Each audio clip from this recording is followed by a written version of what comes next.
Software జీతం slabs మారాయి ఎవరికి ఏంటి దీనికి సంబంధించిన బ్యాక్గ్రౌండ్ వెరిఫికేషన్ గురించి కూడా ఖచ్చితంగా మాట్లాడుకుందాము. ఈ మారుతున్న స్లాబ్స్కి కొన్నిసార్లు ఫామ్ 16 అవసరం పడుతుందా, పిఎఫ్ ఎవరికి అవసరం పడుతుంది, పిఎఫ్ లేకుండా కంపెనీస్ తీసుకుంటున్నాయా, దాంతోపాటు bad news for Google employees. గూగుల్లోనే కాదు చాలా కంపెనీస్లో వర్క్ చేసే వాళ్ళకి డెఫినెట్లీ ఇది bad news and good news ఎవరికో కూడా నేను చెప్తాను. అంటే ఈ గూగుల్ ఎంప్లాయీస్ని టెర్మినేట్ చేస్తూ ఉన్నారు. ఇంకో పాయింట్ వచ్చేసి గూగుల్లో లే ఆఫ్స్ అవుతూ ఉన్నాయి, దాని గురించి మనం మాట్లాడదాము. అండ్ ఇంకొకటి ప్రపంచంలో అతిపెద్ద డేటా సెంటర్ గురించి అండ్ అమెజాన్లో 102 కోట్ల మోసం అయితే జరిగింది, అది కూడా హైదరాబాద్ బేస్డ్ కేంద్రంగా. దీని గురించి ఇన్ డీటెయిల్గా మనం మాట్లాడుకుందాము. అయితే దీనికంటే ముందు నేను ఒక మాట అన్నాను, అంటే ఇంతకుముందు ఒక వీడియో చేశాను, మనం సాఫ్ట్వేర్ కూలీలు అని చెప్పి నేను ఒక వీడియో చేశాను. ఆ వీడియో చేస్తే లేదు అంటే చాలా వరకు ఏంటి అంటే సాఫ్ట్వేర్ కూలీలని అన్నట్లు మాట్లాడారు. కొంతమంది దాన్ని అఫెండ్ చేశారు. అంటే సాఫ్ట్వేర్ కూలీలని ఎలా అంటారు మీరు, సాఫ్ట్వేర్ అంటే ఇది పెద్ద జాబు అన్నట్టు చాలామంది మాట్లాడడం జరిగింది. సరే, రకరకాల కమెంట్స్ అయితే చేశారు.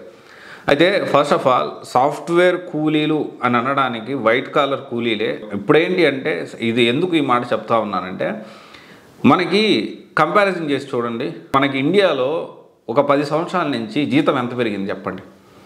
అదే సేమ్ టైం మన CEO శాలరీస్ ఎందుకు కొన్ని కోట్లల్లో పెరిగిపోయినాయి. ఒకప్పుడు ₹1 ఉండేది, ఇప్పుడు ఈ CEO జీతాలు, ఇన్ఫోసిస్ CEO జీతం కానీ లేకపోతే విప్రోటి CEO జీతం కానీ వాళ్ళ జీతాలు ఎంత ఉన్నాయో ఒకసారి క్రాస్ వెరిఫై చేయండి, చూడండి ఒకసారి. 90 కోట్లు 100 కోట్లు ఈ విధంగా వాళ్ళకి జీతాలు ఉన్నాయి. సరే, అర్థం చేసుకోండి, అంటే ఈ బేసిక్ శాలరీ ఏదైతే ఉందో అది మాత్రం మారలేదు. అండ్ కంపారిజన్ చేసుకోండి, ఇక్కడ ఉండే అంటే ఇక్కడ వర్క్ చేసేదానికి ఒక టైమింగ్ ఉండదు, పర్సనల్ లైఫ్ని వదిలిపెట్టరు, ఓకే, అర్ధరైతులు పని చేయమంటారు, అండ్ సెలవులు ఇయ్యరు. తర్వాత వచ్చేసి ఎంత వాళ్ళు ఒక ప్రాజెక్ట్ అని చెప్పి, ఒక వర్క్ అని చెప్పి, ఒక స్కిల్డ్ అంటే ఇప్పుడు ఎగ్జాంపుల్ ఒక ఫ్రెషర్ ఫ్రంట్ ఎండ్గా తీసుకున్నాం అంటారు. తర్వాత ఏం చేస్తారు, ఫ్రంట్ ఎండ్గా కాకుండా వాళ్ళు ఏం చేస్తారు, వేరే వర్క్స్, డేటా వర్క్స్, డెవలపర్స్ అని చెప్పి డేటా వర్క్స్, డెవలపర్స్ అని చెప్పి సపోర్ట్ ప్రాజెక్ట్ వర్క్స్, ఇలా వేయట్లేదా? ఎంతమంది సాఫ్ట్వేర్ కంపెనీల్లో పనిచేసే వాళ్ళని అడగండి, మీరు సాఫ్ట్వేర్ కూలీలుగా ఉన్నారా, లేకపోతే ఒక డిగ్నిఫైడ్ లేబర్, లేకపోతే డిగ్నిఫైడ్గా ప్రొఫెషనల్గా ఏదైతే మీ దగ్గర స్కిల్ ఉందో ఆ స్కిల్ బేస్డ్ మీతో వర్క్ చేపిస్తున్నారా? అండ్ వేరే ఇప్పుడు కొత్త ప్రాజెక్ట్ వచ్చింది అనుకోండి, దాని తగ్గట్టు అది నేర్చుకోండి, మీ దీనికి సంబంధంలో అది నేర్చుకోండి అంటారు. అవునా? సాఫ్ట్వేర్ కూలీలు అంటే కాదనట్లేదు, వైట్ కాలర్ కూలీలు. సరే, మనం ఇలా మాట్లాడుకుందామా, డిగ్నిఫైడ్ లేబర్ అని మాట్లాడుకుందామా? డిగ్నిఫైడ్ లేబరే కదా. సో సాఫ్ట్వేర్ అంటే వైట్ కాలర్ కూలీలే. చాలామంది నిజంగా చెప్పాలంటే ఈరోజు పానీపూరి బండి వేసుకునే వాడికి ఎక్కువ డబ్బులు సంపాదిస్తూ ఉన్నాడు. ఇది నిజమే, కావాలంటే మీరు ఒకసారి ఏ పానీపూరి బండి దగ్గర పోయి నుంచున్నా కానీ తెలుస్తుంది. ఇక్కడ ఏంటి అంటే కాకపోతే ఇక్కడ డిగ్నిఫైడ్ లేబర్, అక్కడ కాదు. రెండింటి తేడా అదే. ఇంకా చెప్పాలంటే కొన్ని సిచ్యువేషన్లో మనం చేసుకోగలిగితే మనం ఫైనాన్షియలీ వెల్ సెటిల్డ్ ఉండేది. ఈ టిఫిన్ కోటోళ్ళు, చిన్న టిఫిన్ కోటోళ్ళు మినిమం 2 లక్షలు 3 లక్షలు సంపాదిస్తూ ఉన్నారు. ఒక మంచిగా టిఫిన్ బండి ఒక సెంటర్లో ఉంటే చిన్న షాప్ అయినా కానీ కనీసం నెలకి 2 లక్షలు తీస్తాడు వాడు, 2 లక్షలు ఈజీగా తీస్తాడు. ఇంతకంటే సగంలో సగం తక్కువ మెంటల్ ప్రెజర్ ఉంటుంది, సగంలో సగం తక్కువ అంటే మనం వర్క్ చేయాల్సి ఉంటుంది కంపారిటివ్లీ. దీనికి డబల్ వర్క్ చేస్తున్నాము, మెంటల్ ప్రెజర్ ఎక్కువ, టార్గెట్స్ ఉంటాయి, ఏది పడితే అంటే ఇప్పుడు అప్డేట్ అవ్వమంటారు, మనం తీసుకున్న పని ఒకటి అంటే చేయించే పని ఒకటి, ఇదంతా జరుగుతూ ఉంటుంది. మరి సాఫ్ట్వేర్ కూలీలకు ఇంకేమంటారు? ఖచ్చితంగా ఇంకొకటి, అసలు ఈ సాఫ్ట్వేర్ జీతాలు ప్లస్ ఈ ఇండియన్ శాలరీస్ ఎలా ఉన్నాయి, యూఎస్లో శాలరీస్ ఎలా ఉన్నాయి, and at the same time ఇండియాలో 10 సంవత్సరాల నుంచి ఈ శాలరీస్ బేసిక్ శాలరీ 2.4 నుంచి 3.5 వరకు వచ్చింది. దీనికి సంబంధించి అండ్ ఇవన్నీ కూడా మనం ఇంకొక వీడియోలో ఇన్ డీటెయిల్గా మాట్లాడుకుందాము. బట్ ఇక్కడ సాఫ్ట్వేర్ కూలీలు, సో డిగ్నిఫైడ్ లేబర్ అనుకోవచ్చు. అయితే ఇప్పుడు ఇంకొకటి, అమెజాన్లో 102 కోట్ల మోసం జరిగింది. హైదరాబాద్ పాయింట్గా ఏం చేశారంటే డెలివరీ బాయ్స్ ఉంటారు కదా, డెలివరీ ఇవ్వకుండానే ఆ డెలివరీ వాళ్ళు లేరు అని చెప్పేసి, అంటే వీళ్ళు వెళ్లకుండానే డెలివరీ వాళ్ళు లేరు అని చెప్పి ఈ ఎంత దూరం వెళ్తే అంత ఛార్జ్ అయితే వీళ్ళు చేస్తూ ఉంటారు థర్డ్ పార్టీ కంపెనీస్. ఈ విధంగా దాదాపు ఒక 102 కోట్ల మోసం అయితే జరిగింది. ఇదంతా కూడా ఏంటంటే హైదరాబాద్ కేంద్రంగా దీనికి సంబంధించి BPO కాల్ సెంటర్, ఇదంతా సర్వీసెస్ ఇక్కడి నుంచి జరుగుతున్నాయి కాబట్టి మోసం అయితే జరిగింది. ఇది రీసెంట్గా న్యూస్లో కూడా వచ్చింది. అయితే తర్వాత వచ్చేసి ప్రపంచంలో అతిపెద్ద డేటా సెంటర్ జామ్నగర్లో అంబానీ గారు పెడతా ఉన్నారు. అయితే ఇక్కడ ఏంటి అంటే దీనివల్ల డెఫినెట్లీ ఈ AI, data science, data analyst and ML దీనికి సంబంధించిన జాబ్స్ అనేవి, దీంతో పాటు దీనికి సరౌండింగ్స్లో డెవలపర్స్కి చాలా చాలా ఉద్యోగాలు కూడా పెరిగేదానికి ఛాన్స్ ఉంది. తర్వాత వచ్చేసి ఈ గూగుల్ బ్యాడ్ న్యూస్ అనేది మనం ఒకసారి చూసుకుందాము. సో ఏం చేస్తా ఉన్నారంటే వాలంటరీగా మీరు రిటైర్ అవ్వండి అని చెప్పి బేరసారాలు ఆల్రెడీ నాకు తెలిసి 2 వీక్స్ బ్యాక్ 3 వీక్స్ బ్యాక్ ఒక ఇంటర్వ్యూలో మాట్లాడుతూ ఒక స్టేట్మెంట్స్ పాస్ చేశారు. మార్క్ జుకర్బర్గ్ కూడా మిడ్ లెవెల్ ఇంజనీర్స్ అందరినీ కూడా మేము రీప్లేస్ చేస్తామని చెప్పి అన్నారు. అండ్ ఇప్పుడు గూగుల్ చూసుకుంటే వాలంటీర్ రిటైర్మెంట్ మీకు ఎంత కావాలి, 6 నెలలకు శాలరీ కావాలా, 9 నెలల శాలరీ కావాలని సెటిల్మెంట్ చేసుకునే పరిస్థితి ఉంది. ఇది యూఎస్లో. ఇండియాలో అయితే రాత్రే తీసేసి పక్కకు పోయి ఆడుకోరా అంటారు. ఎంట్రీ కూడా ఉండదు. పొద్దున్న ఆఫీస్కి వెళ్ళి మన కార్డు పెట్టేదాకా కూడా తెలియదు అనమాట. మనం ఆ ఆఫీస్లో ఉన్నామా లేదా, లాగిన్ అయ్యేదాకా కూడా తెలియదు మన ఉద్యోగం ఉందా ఊడిపోయిందని. అందుకనే అంటున్నారు ఊరికే అట్లా మన కార్మిక చట్టాలు ఇంకా బలపడాల్సిన అవసరం ఉంది. అందుకనే సాఫ్ట్వేర్ కూలీలు అంటుంది, ఊరికే కాదు. అండ్ నేను తక్కువ చేసి మాట్లాడట్లేదు, ఇది నా బాధ వ్యక్తపరుస్తున్నాను.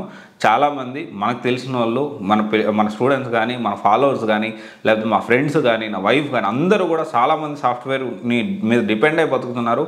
అండ్ నేను కాదనట్లేదు, కానీ అందరూ కలిసి ఏకమయ్యి దీనికి సంబంధించిన కార్మిక చట్టాలు ఎంతో కొంత మనం కూడా రెవల్యూషనరీ తీసుకొచ్చుకోవాల్సిన అవసరం ఉంది. And at the same time మనం కూడా ఈ సాఫ్ట్వేర్ కూలీలాగా కాకుండా సాఫ్ట్వేర్ కంపెనీ ఓనర్స్ లాగా అవ్వడానికి కూడా ప్రయత్నం చేయాలని ప్రతి ఒక్కరిని అడుగుతా ఉన్నా. అండ్ ఇంకోటి వచ్చేసి ఇప్పుడు ఈ మారుతున్న స్లాబ్స్ ఒకసారి చూద్దాము. ఈ ఇన్కమ్ ట్యాక్స్, కొత్త ఇన్కమ్ ట్యాక్స్ వచ్చిన దాన్ని బట్టి మన బ్యాక్గ్రౌండ్ వెరిఫికేషన్లో ఏమైనా మార్పులు వస్తాయి అనేది మనం దాని గురించి కూడా మాట్లాడుకుందాము.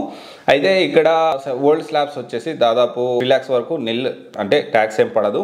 5 to 7 lakhs వరకు 5%. ఒకవేళ ఆ 5% కూడా మనకేమన్నా ఇన్సూరెన్స్లు ఇంకేమన్నా ఈఎంఐస్ ఏమన్నా ఉంటే ఆ 5% ట్యాక్స్ కూడా మనకు పడదు.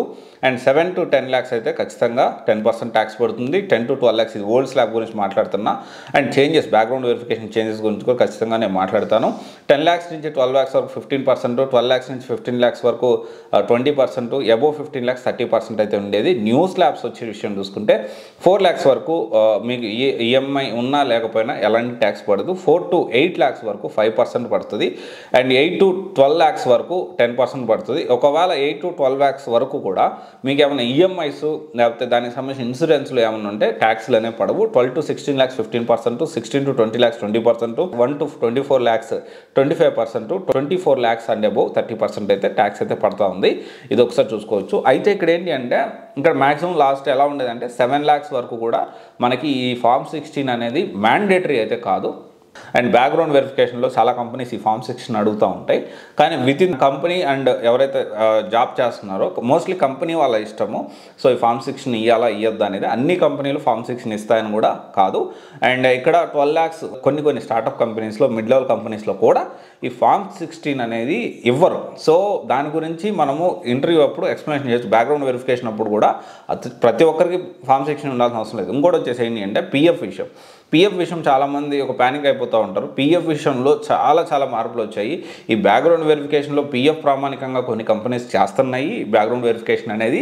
And at the same time కొన్ని కంపెనీస్ ఏం చేస్తున్నాయంటే ఈ పిఎఫ్ ప్రామాణికం కాకుండా దానికి సంబంధం లేకుండా కూడా ఈ కంపెనీస్ అనేవి బ్యాక్గ్రౌండ్ వెరిఫికేషన్ ఏదైతే ఉందో ఈ పిఎఫ్ లేకుండా చాలా కంపెనీస్ ఉంటాయి.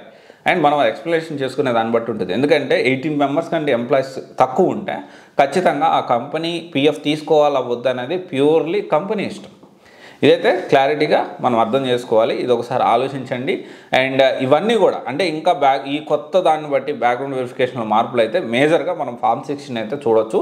అండ్ ఫార్మ్ 16 అనేది ఈ బిగ్గెస్ట్ మేజర్ చేంజ్ కనిపించదు. అప్ టు 12 lakhs వరకు మనం చేయాలా వద్దనేది మన కంపెనీ మాది ఇష్టము. దాన్ని మనం ప్రాపర్గా బ్యాక్గ్రౌండ్ వెరిఫికేషన్లో ఎక్స్ప్లెయిన్ చేసుకునే దాన్ని బట్టి ఉంటుంది. ఇది ఒకసారి ఆలోచించండి. అండ్ ఇప్పటికి కూడా వర్చువల్ ఇంటర్వ్యూస్ జరుగుతూ ఉన్నాయి. అండ్ ఈ జాబ్స్ గూగుల్ కానీ లేకపోతే ఈ గూగుల్లో ఇప్పుడు ఏదైతే స్టార్ట్ చేశారో అది కానీ లేకపోతే మన మార్క్ జుకర్బర్గ్ కానీ వేరే కంపెనీస్ కానీ ఇప్పుడు ChatGPTతో పాటు మనకి DeepSeek వచ్చింది. ఇవన్నీ కూడా ఏంటి అంటే అందరూ అర్థం చేసుకోవాల్సిన విషయం ఏంటంటే so most of the jobs AI నేర్చుకున్న వాళ్ళు టేక్ ఓవర్ చేయబోతూ ఉన్నారు. So data science with AI, data science, data analyst, artificial intelligence, cyber security and developers. So ఇవన్నీ కొన్ని మంచి టెక్నాలజీస్ ఉన్నాయి. నేను రీసెర్చ్ చేస్తున్నాను 2025 ప్రకారం టాప్ టెక్నాలజీస్ ఏమున్నాయి, సో మనం ఏం నేర్చుకుంటే బెటర్ ఉంటుంది అనేది ఖచ్చితంగా మనం ఇంకొక వీడియోలో డిస్కస్ చేసుకుందాము. అండ్ ఇంకొకటి ఈ మధ్యకాలంలో డిజిటల్ మార్కెటింగ్, టెస్టింగ్ కూడా పాపులర్ అవుతూ ఉన్నాయి. సో దాని గురించి కూడా definitely will talk about in another video. Thank you. This is Raj signing off.